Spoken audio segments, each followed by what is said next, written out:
అదే RTV app వార్తల్ని క్షణాల్లో చదివే అవకాశం ఉంటుంది. ఒక న్యూస్ పేపర్, ఒక టెలివిజన్ ఛానల్ మీ చేతుల్లో ఎప్పుడు ఉంటాయి. సరిగ్గా ఏడాది క్రితం గార ఎస్బీఐ బ్రాంచ్లో తాకట్టు పెట్టిన బంగారు ఆభరణాలు అకస్మాత్తుగా మాయమయ్యాయి.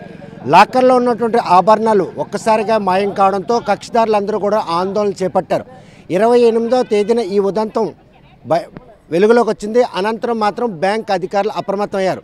ఈ విషయంపై కక్షిదారులు నచ్చజెప్పే ప్రయత్నంలో ఆర్టీవీ జరిగినటువంటి ఏదైతే బంగారు ఆభరణాలు మాయంపై మాత్రం క్షేత్రస్థాయిలో పరిశీలించగా తాకట్టు పెట్టి ఆభరణాలు మాత్రం బ్యాంక్ అధికారులు నేరుగా కక్షిదారులు ఇంటికెళ్ళి ఇచ్చే విషయం తెలిసిన తర్వాత ఆభరణాలు మాయమైన విషయాన్ని మాత్రం బాహ్య ప్రపంచం చెప్పడం జరిగింది. అనంతరం అప్పట్లో బ్యాంక్ అసిస్టెంట్ మేనేజర్గా పనిచేస్తున్నటువంటి స్వప్నప్రియ ఈ విషయంపై మాత్రం ఆరోపణలు ఎదుర్కొన్న క్రమంలో ఆర్ఎం రాజు ఆదేశాల మేరకు ఆ బంగారు ఆభరణాలు వాళ్లే దారి మళ్లించారనే ఉద్దేశంతో ₹1 కోటి కట్టిన తర్వాత మిగిలినటువంటి ₹3,30 లక్షలు కూడా తర్వాత చెల్లిద్దారని గోప్యంగా ఈ ఉదంతాన్ని మాత్రం మట్టుపెట్టే ప్రయత్నం చేశారు. కాకపోతే స్వప్నప్రియ మాత్రం తన చేయని తప్పుకు ఆరోపణలు ఎదుర్కోవడంతో పాటు ఆమె మాత్రం మానసికంగా కుంగిపోయి ఆత్మహత్య పాల్పడింది. తదనంతరం మాత్రం ఆర్ఎం రాజు ఈ విషయంపై పోలీసులు ఫిర్యాదు చేయడంతో పోలీసులు ఉట్టిన ఏదైతే తాకట్టు పెట్టినటువంటి బంగారు ఆభరణాల లాకర్లు ఉన్నాయో అవన్నీ కూడా 4 ప్రైవేట్ బ్యాంకుల్లో తాకట్టు పెట్టి అక్కడి నుంచి సుమారు ₹4,30,00,000 రుణం తీసుకునే విషయం తెలిసింది.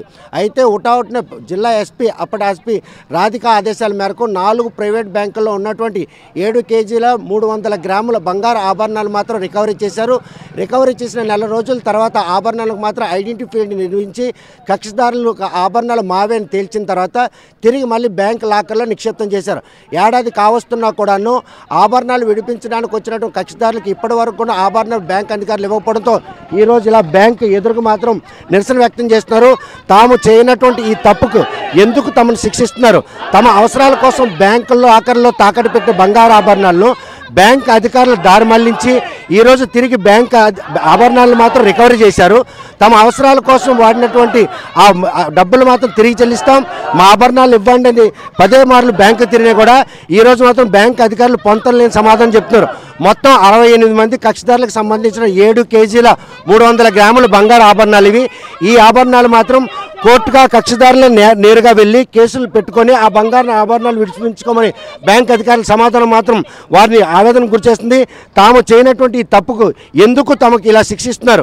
బ్యాంక్ అధికారులు చేసిన తప్పును కప్పిపుచ్చుకోకుండా ఇలా కక్షిదారులు మాత్రం ఈ విధంగా చిత్రహింసలు పెట్టడం, ఆభరణాలు ఇవ్వకుండా తిప్పడంతో పాటు ఈరోజు ఆభరణాలు తీసుకున్న డబ్బులు రెన్యువల్ చేయాలి, ఆభరణాలకు సంబంధించి వడ్డీ కట్టాలని కూడా మెసేజ్లు పంపిస్తున్నారు. ఈ తరుణంలో వారికి సంబంధించినట్టు పేషెన్సీ కోల్పోయి ఈరోజు బ్యాంక్ ఎదురుగా కూర్చున్నారు. ఏం జరిగిందమ్మా? ఇక్కడ కూర్చోవాల్సిన అవసరం ఎందుకు? సంవత్సరం అయింది బ్యాంక్ ఇవ్వడు, మాకు వస్తువులు ఇవ్వలేదు, వడ్డీలు కట్టించుకుంటాను, డబ్బులు కట్టేమని చెప్తాను. అసలు కూడా కట్టేసాను నేనైతే, కొంచెమే ఉన్నది మాకు ఇవ్వడం లేదు. మాకు బంగారం ఇవ్వకపోతే మేము అప్పము, ఇచ్చిన దాకా కదలము, ఎవరికి తీయడాకైనా సిద్ధమే, మేము సవడాకైనా సిద్ధమే. ఏం జరిగింది అసలు? మీ బంగారు ఆభరణాలు ఎక్కడికి వెళ్ళాయి? ఎవరు తీసుకెళ్లారు? ఏం జరిగిందంటే నేను క్యాంప్ వెళ్ళాలి, మా పిల్లడు ఊరికి నెల్లూరు నేను వెళ్ళాలనేసి బంగారం విడిపించాలని నేను వచ్చినాను. వస్తే 2 వస్తువులు ఇచ్చింది, ఉన్నవి ఇంకా 3 వస్తువులు ఉన్నాయి. మళ్ళీ వచ్చి విడిపించుకుందులే, నీకు మాపి వస్తుంది పండగ పోతే ఇప్పుడు మరి వద్దులో పైడమ్మా అన్నది. ఆ వస్తువులకి ఉండిపోయిన వస్తువులకి నేను వడ్డీ కట్టిస్తాను, డబ్బులకు 2 లక్షలు ఉంటే నీ అకౌంట్లో వేసుకో అన్నది. సరేలే అకౌంట్లో ఎందుకనేసి నేను అటు కట్టేశాను ఊరికి వెళ్ళిపోయినాను. నేను ఊరికి వెళ్ళిపోయిన తర్వాత ఆవిడ ఇలా చేసిందనేసి నాకు ఫోన్లు వచ్చినాయి. సో బంగారు ఆభరణాలు మళ్ళీ మాయమయ్యి మళ్ళీ ప్రత్యక్షమైన ఆభరణాలు చూసావా? మళ్ళీ చూశాను, చూపించారు, పోలీస్ స్టేషన్లో చూపించారు, కానీ ఇవ్వడం లేదు. కారణం ఏంటి? మా వస్తువులు ఇవ్వకపోవడం కారణం ఏంటి? అడిగితే ఏమంటున్నారు? అడిగితే ఇదిగో రేపు ఎల్లుండో మాపి కోర్టులో ఉన్నాయి, కోర్టు మాకు ఇవ్వమంటే మేము ఇస్తాము, జడ్జిమెంట్ అవ్వలేదని చెప్తాను. చూస్తే కనుక తమకు అవసరాల కోసం తాకట్టు పెట్టి బంగారు ఆభరణాలు విడిపించుకుందామని వచ్చిన బ్యాంక్ అధికారులు ఆ ఆభరణాలు మాయం చేయడంతో పాటు రికవరీ అయ్యి మళ్ళీ లాకర్లో ఉన్నప్పుడు కూడా ఆభరణాలు ఇచ్చేదాకా కదిలేదు లేదని చెప్పి మాత్రం ఇక్కడ వీరందరూ కూడా ఆందోళన చేపడతారు. అసలు ఏం జరిగిందమ్మా? ఎన్ని తులాలు బంగారు ఆభరణాలు తాకట్టు పెట్టారు? విడిపించడానికి వస్తే వీళ్ళు ఏమి సమాధానం చెప్పారు? మాది 20 తులాలు బంగారం బాబు తాకట్టు పెట్టాము. విడిపించడానికి మేము డబ్బులు పట్టుకొని వస్తే బంగారం లేదు అని చెప్పారు. తర్వాత చూపించారు, చూపించి అందులో ఒక 10 10 గ్రాములు మిస్ అయిపోయింది, వాటికి ప్రభుత్వం డబ్బులు ఇచ్చేస్తుంది, ప్రస్తుతాన్ని కోర్టులోనే ఉందని చెప్పారు. కానీ మాకు కోర్టుతో సంబంధం లేదు, మేము బ్యాంకులో పెట్టాము. అది మేము ఎండల్లోనే ఉంటున్నాము, మేము ఎండల్లోనే వాళ్ళు ఏసీ రూముల్లోనే, మేము ఎండలోనే ఏసీ రూముల్లోనే వాళ్ళు ఉన్నారు. మా బంగారం మాకు ఇవ్వకపోతే మేము ఏటైనా చేస్తాం. బంగారు ఆభరణాలు పోయాయి అనుకున్న ఆభరణాలు దొరికాయి, మీరు చూశారు, మళ్ళీ బ్యాంకులో ఉన్నాయి. ఉన్న బంగారు ఆభరణాలు ఇమ్మని అడిగితే వాళ్ళు ఏమైనా సమాధానం చెప్పారు? ఈ రోజు రేపు అని తిప్పుతున్నారు. 2 నెలల్లో తీరిపోద్ది అన్నారు, సంవత్సరం అయిపోయింది, ఇంతవరకు ఏ బంగారం లేదు, ఎట్టి లేదు. రోజు రావడం, తల్లికి వదులుకొని ముసలికి గట్టి వదులుకొని ఇక్కడికి వచ్చి కూర్చుంటున్నాం మేము. ఇదేమైనా బాగుంది? ఈవిడ వయసు ఎంత? ఇలాంటి వయసు ఉన్న వాళ్ళకి ఇంట్లో నెట్టుకొని మేము ఉన్నాము. మేము కష్టపడిన సొమ్ము కాదు అది. మేము మనిషి లేకపోతే బంగారమే మాకు ఎవరు, ఇంకొకరి పేరును ఉంటే. అలాంటిది మా 20 తులాల బంగారం మీ దగ్గర ఎట్టిసుకుని అలాగే 68 మందిది ఒకరితో ఇద్దరితో మీకు జీతాలు లేవా ఏంటి? ఎవరు సొమ్ము తినేస్తారు మీరు? మా బంగారం ఇంకొక దగ్గర జాబ్ చేసుకుంటాడు, ఆడంతో ఈడొచ్చాడు ఎవరో ఇంకొక మేనేజర్, ఈడెందుకు రావాలి? ఆడే పంపించుంటే అటు ఇటు తేలి కదా, అందుకని బ్యాంకు తీనము, ఎవడు వస్తాడు పై ఎత్తుకొని రాని. చూస్తే కనుక ఏడాది కాలంగా బ్యాంకు చుట్టూ తాకట్టు బంగారు ఆభరణాలు ఇవ్వాలని చెప్పి కక్షిదారులు 10 మార్లు వస్తున్నా కూడాను కనీసం పొంతలేని సమాధానం చెప్తూ ఇది కోర్టులో ఉంది, కోర్టు కేసు తేలిన తర్వాతే ఇస్తామని చెప్తున్నారు. మరోవైపు చూస్తే కొంతమంది కక్షిదారులకు మాత్రం ఈ విషయంలో ఇండివిజువల్గా కోర్టును ఆశ్రయించి ఆభరణాలు తెచ్చుకొని సమాధానం ఇవ్వదు, చేయని తప్పుకు తామెందుకు కోర్టు మెట్లు ఎక్కాలని కూడా వాళ్ళు ఆవేదన వ్యక్తం చేస్తున్నారు.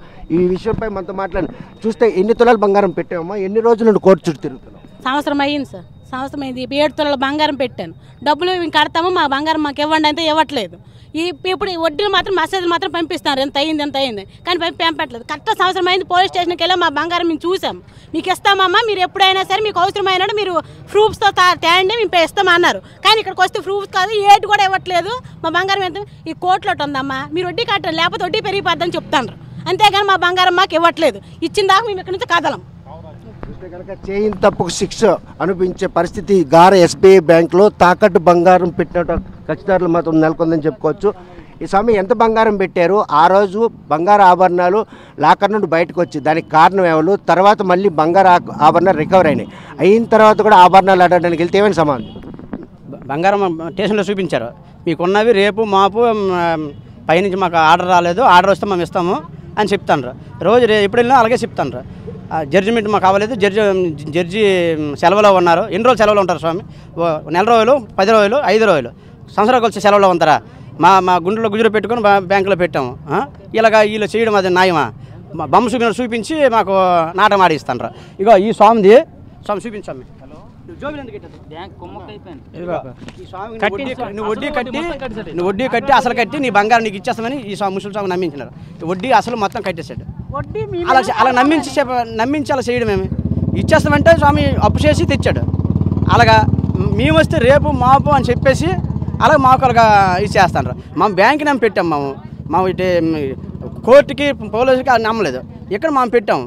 వీళ్ళు మా బంగారం మీద వ్యాపారం చేసుకుంటారు. మా బంగారం వల్ల వీళ్ళు జీతాలు వస్తున్నవి, మా మీద వ్యాపారం చేసుకొని మా బంగారం అమ్ముకొని వీళ్ళు చేస్తారా? అది ఎంతవరకు న్యాయం స్వామి?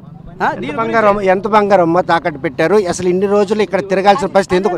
బంగారం బాబు, బంగారం ముడిపించడానికి వస్తాడు, బంగారం మరలేదు. ఇలా దొంగలు ఎత్తుకొని వెళ్ళిపోయారు.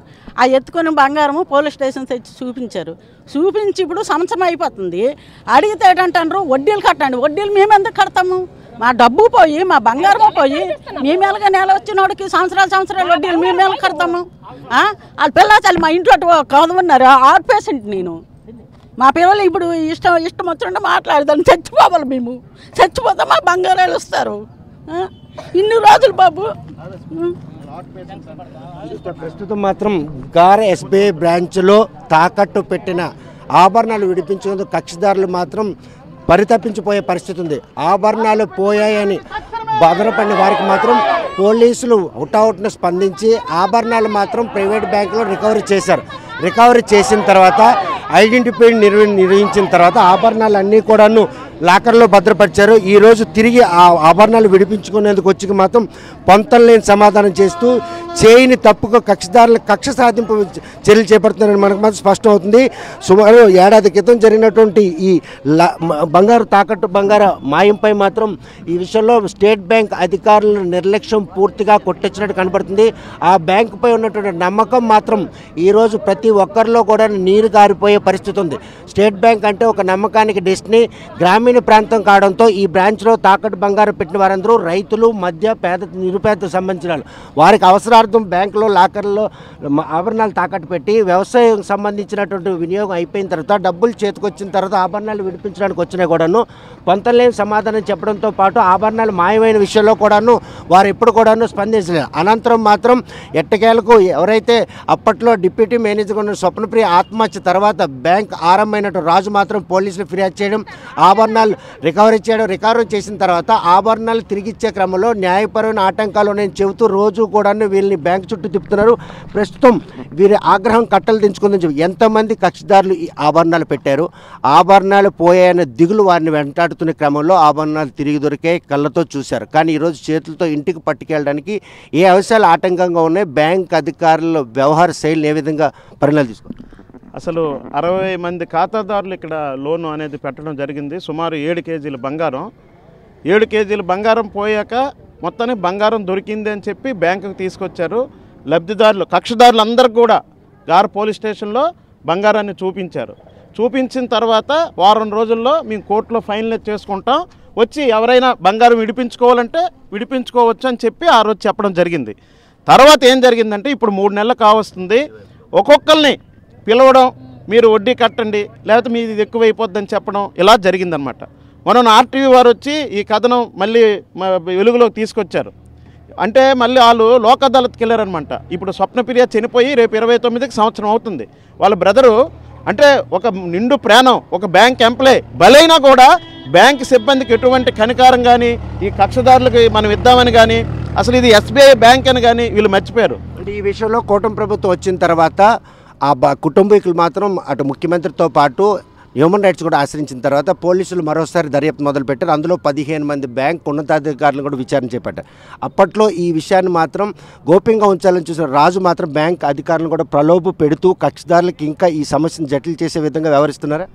మేము నిన్న చెప్పాం, మీ పై అధికారులు ఎవరైనా వచ్చి దీనికి సొల్యూషన్ చెప్పండి, ఒక టెంట్ వేయండి, ఒక ప్రెస్ మీట్ పెట్టండి, ఈ బంగారం ఎటు పోలేదు మేము ఇస్తాం, ఈ రోజు నుంచి ఈ రోజు వరకు వడ్డీ మీరు కట్టవసరం లేదు, మీ బంగారం సేఫ్, ఇదిగో ఈ వారం 10 రోజుల్లో మేము ఇస్తాం అని మేనేజర్ గారు తెలియచేసాం. మేము మీ పై అధికారులు రండి అని. ఇంత బ్యాంకు ఇంత 60 మంది కక్షదారులు ఎంత చెప్పినా కూడా ఇప్పుడు కూడా ఒక అధికారి కానీ ఇప్పుడు క్లోజ్ చేశారు కక్షదారులు అందరూ. ఇదిగో మేము వీళ్ళకి ఇస్తామని ఒక్కరు కూడా కనీసం బయటకు వచ్చి సమాధానం చెప్పే నాదుడు ఇక్కడ కనబడలేదు. కనుక మాకు బలంగా ఇది ఏం జరిగిందా, ఇంతకీ బంగారం మళ్ళీ పట్టుకెళ్ళిపోయారా, ఇక్కడ ఉందా అనే డౌట్ కూడా మాకు ఉందన్నమాట. అందుగురించి ఈ బంగారం వచ్చే వరకు ఈ పేరు పైడమ్మ, ఈవిడ మొత్తం డబ్బులు కట్టేసింది, అయినా బంగారం ఇవ్వలేదు. మేము సావడానికైనా లేకపోతే దీనికైనా సిద్ధంగా ఉన్నామని చెప్పి ఈరోజు ఈ కక్షదారులంతా ఇక్కడ కూర్చున్నారు. మరి ఏం జరుగుతుందో చూడాలి. అధికారులు వచ్చి తెలియచేసే వరకు మేమైతే పోలీసులు కాదు ఎవరు వచ్చినా మేము ఇక్కడ కదిలేదే లేదు. మేము ఇక్కడ నుంచి మాకు దేనికైనా మేము సిద్ధంగా కావస్తున్నా కనీసం చర్యలు చేపట్టిన బ్యాంక్ ఉన్నతాధికారులు ఈ రోజు ఇలా మీరు రోడ్డు మీదకి వచ్చిన తర్వాత ఆ సమస్య పరిష్కారం వెతుకుతారు అనుకుంటున్నారు? వాళ్ళ దగ్గర నుంచి అయితే ఏం కనిపించట్లేదు, మాకు పరిష్కారం అయితే మాకేం కనిపించట్లేదు. పరిష్కారం ఇచ్చి ఎవరైనా ఇప్పుడు RM లెవెల్లో ఎవరైనా వచ్చి మాకు చెప్తే మేమైతే కంపల్సరీగా మేము ఇది చేస్తాం. ఇక్కడ నుంచి వాళ్ళు చెప్పే సమాధానానికి నమ్మశక్యంగా ఉంటుంది అనుకుంటారా? ఏడాది కాలంగా సంవత్సరం అయింది, మరి ఎందుకు నమ్మశక్యంగా ఉంటుంది? నమ్మలేము వీళ్ళు చెప్పేదానికి. వీళ్ళు చెప్పేదానికైతే మాకు నమ్మశక్యంగా కూడా లేదు. చూస్తే కనుక ప్రస్తుతం కక్షిదారులు బంగారు ఆభరణాలు విడిపించడం విషయంలో మాత్రం ఈరోజు బ్యాంక్ అధికారుల సమాధానం మాత్రం పొంతలేని సమాధానం ఉంది. ఈ సమాధానంతో వారు విసుగు వేశారు. ఏడాది క్రితం జరిగినటువంటి ఈ తాకట్టు బంగారం మాయంపై అప్పట్లో భయాందోళన నెలకొన్నా కూడాను డిప్యూటీ మేనేజర్ ఆత్మహత్య అనంతరం RM ఇచ్చిన ఫిర్యాదు మేరకు పోలీసులు మాత్రం హుటాహుటిన స్పందించి 4 ప్రైవేట్ బ్యాంకులు ఉన్నటువంటి 7 కేజీల 300 గ్రాముల బంగారు ఆభరణాలు రికవరీ చేసి ఐడెంటిటీ నిర్వహించిన తర్వాత తర్వాత మళ్ళీ బ్యాంకులో తెచ్చారు. కానీ బ్యాంక్ లాంకర్లో నిక్షిప్త చేసినటువంటి ఆ ఆభరణాలు తిరిగి ఇవ్వడానికి ఉన్నటువంటి ఆటంకాలు ఏంటి, కక్షిదారులకు ఆ బ్యాంకుపై ఉన్న నమ్మకాన్ని సన్నగిల్లే విధంగా అధికారులు వ్యవహరించిన శైలి, ఇవన్నీ కూడా వారికి మదనపాటును గురిచేస్తున్నాయి. సుమారు 7 కేజీల 300 గ్రాముల ఆభరణాలు ఈరోజు తిరిగి ఇవ్వడంలో ఉన్నటువంటి ఆటంకాల విషయంలో మాత్రం వారు ఈరోజు ఆభరణాలు ఇచ్చినంత వరకు బ్యాంకు లోపల లావాదేవీలు జరగనేమో, లోపల సిబ్బంది మాత్రం బయటకు వచ్చే వెట్టి పరిస్థితుల్లో రానివ్వని చెప్పి తెలియజేసి చెప్తున్నారు. వారి ఇంటి దగ్గర కూడా ఈ తాకట్టు ఆభరణాలు విడిపించడం విషయంలో తగాదాలు తలెత్తుతున్నాయి. ఇటువంటి పరిణామాలను చోటు చేసుకున్న బ్యాంకు ఉన్నతాధికారులు స్పందించి తక్షణమే తమకు ఒక సమాధానం చెప్పాలి, ఒక భరోసా ఇవ్వాలి, ఎప్పటిలోగా ఈ ఆభరణాలు ఇస్తారు. మరోవైపు ఆభరణాలు లోపల ఉండడంతో వాటికి సంబంధించినటువంటి వడ్డీ రెన్యువల్ చేయాలి, మొత్తం డబ్బులు చెల్లించమని చెప్పి డిమాండ్ చేసి చెల్లించిన దాకా కూడాను ఈరోజు ఆభరణ ఇచ్చే పరిస్థితి. ఎస్బీఐ అయితే ఎస్బీఐ బ్రాంచ్లో ఉన్నటువంటి ఈ తాకట్టు ఆభరణాల విషయం మాత్రం రోజు రోజుకి జటిలం అవుతున్న బ్యాంకు ఉన్నతాధికారులు మాత్రం ఏమాత్రం కూడా దీన్ని సీరియస్గా తీసుకోకుండా కక్షదారులు మాత్రం కక్ష సాధింపు ధోరణికి పాల్పడుతున్నారని చెప్పి వాళ్ళు ఆవేదన పడుతున్నారు. మరి ఈ తాకట్టు బంగారు వ్యవహారంలో స్టేట్ బ్యాంక్ ఆఫ్ ఇండియా ఉన్నతాధికారులు ఏ విధంగా వ్యవహరిస్తారో, వారికి ఎప్పటిలోగా ఈ బంగారు ఆభరణాలు అందజేస్తారనే విషయం వేచి చూడాల్సిందే. గార ఎస్బీఐ బ్రాంచ్ నుండి వీడియో జర్నలిస్ట్ రామకృష్ణతో సత్యం, RTV శ్రీకాకుళం. మరిన్ని వీడియోస్ కోసం ఛానల్ ని సబ్స్క్రైబ్ చేయండి, లేటెస్ట్ అప్డేట్స్ కోసం వాట్సాప్ ఛానల్ ని ఫాలో చేయండి అండ్ లింక్ డిస్క్రిప్షన్ లో ఉంది.